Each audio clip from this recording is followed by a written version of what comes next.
सांसों की कीमत 2025 से 2075 तक का सफर। साल 2025 की ठंडी सुबह थी। दिल्ली के पास एक छोटा शहर था सोहनपुर।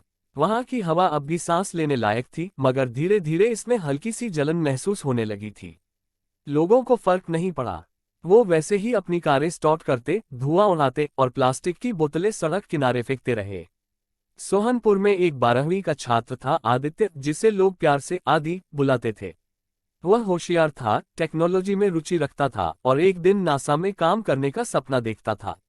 पर पर्यावरण उसके लिए बस एक परीक्षा का विषय था, उससे जुड़ी कोई भावना नहीं। उसके पिता रवि वर्मा नगर निगम में जूनियर इंजीनियर थे और माँ एक स्कूल टीचर थी। दोनों ने आदित्य को हमेशा सिखाया कि जो चीजें हमें जीवन देती हैं, उनका सम्मान करना सीखो।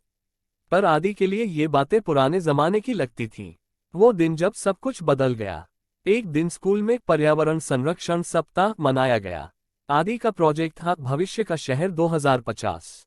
उसने एक 3D मॉडल बनाया था जिसमें बिना ड्राइवर की गाड़ियां थीं, गगनचुंबी इमारतें और इंसानों की जगह रोबोट।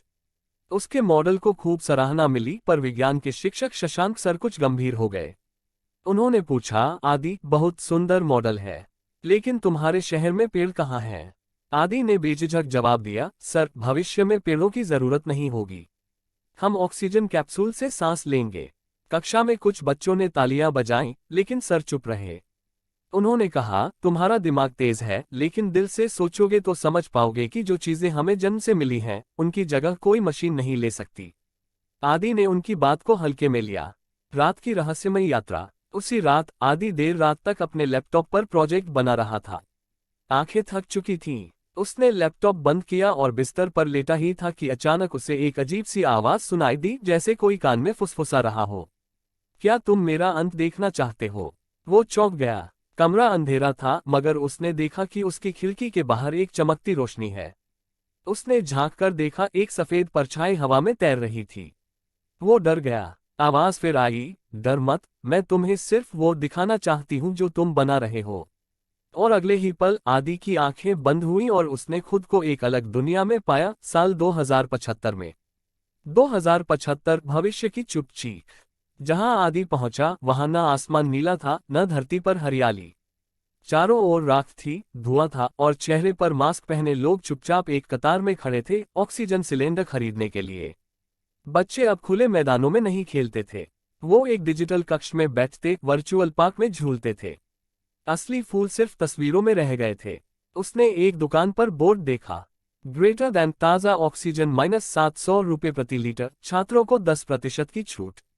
वो हक्का बक्का रह गया। फिर उसने एक पोस्टर देखा जिस पर लिखा था, ग्रेटर दैन धरती मर चुकी है, कृपया चुप रहें। उसी वक्त एक बच्ची, जिसकी उम्र लगभग 7 साल रही होगी, पास आकर उससे बोली, अंकल, क्या आपने कभी पेड़ देखा है? आदि की आंखें भर आईं। वो कुछ कह नहीं पाया। उसी पल एक आवाज आई, वही रहस्यमयी आवाज, यह वही भविष्य है जो तुम बना रहे थे, बिना पेड़ों का, बिना जीवन के।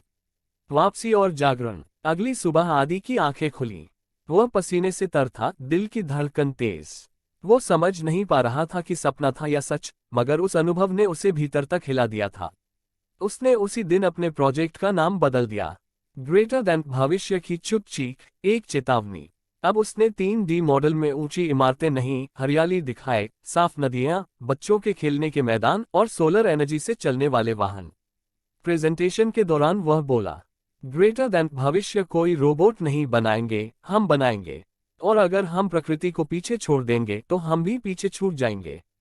मेरा सपना अब एक ऐसे शहर का है जहां तकनीक हो, लेकिन प्रकृति की गोद में। पूरे स्कूल में सन्नाटा था। फिर तालियों की गूंज उठी, मगर यह सिर्फ तारीफ नहीं, एक जागृति की ध्वनि थी। आदि का नया सफर। उस दिन के बाद आदि ने अपने जीवन की दिशा बदल दी। अब वह सिर्फ एक वैज्ञानिक नहीं, बल्कि एक पर्यावरण योद्धा बनना चाहता था। उसने स्कूल के बच्चों को इकट्ठा कर ग्रीन क्लब बनाया। हर महीने वे एक जगह पेड़ लगाते, प्लास्टिक इकट्ठा कर रिसाइकल कराते और जल संरक्षण के लिए अभियान चलाते। उसने सोशल मीडिया पर एक मुहिम शुरू की, सांसों के लिए पेड़। जल्द ही उसका वीडियो वायरल हो गया। दूसरे स्कूलों, कॉलेजों और यहां तक कि सरकारी अधिकारियों ने भी उस मुहिम को समर्थन देना शुरू कर दिया। 2035 एक बदलाव। 10 साल बीत चुके थे। आदि अब एक जाने माने पर्यावरण इंजीनियर बन चुका था। उसने सैकड़ों गांवों और शहरों में सोलर सिस्टम, वर्षा जल संचयन और हरियाली अभियान शुरू करवाए। जब एक रिपोर्टर ने पूछा, क्या आप नासा नहीं जाना चाहते थे? आदि मुस्कुराया और बोला, पहले मैंने सोचा था कि मुझे चांद पर जाना है, मगर फिर समझ आया पहले धरती को बचाना जरूरी है, क्योंकि अगर धरती नहीं रही तो बाकी सब बेमानी है। सीख, हम सब अपने अपने भविष्य के शहर बना रहे हैं, अपनी सोच, अपने कामों और अपने रवैये से। लेकिन अगर हम 2025 में भी आंखें बंद किए बैठे रहे, तो आने वाले सालों में हमारी आने वाली पीढ़ियां सांस तक नहीं ले पाएंगी।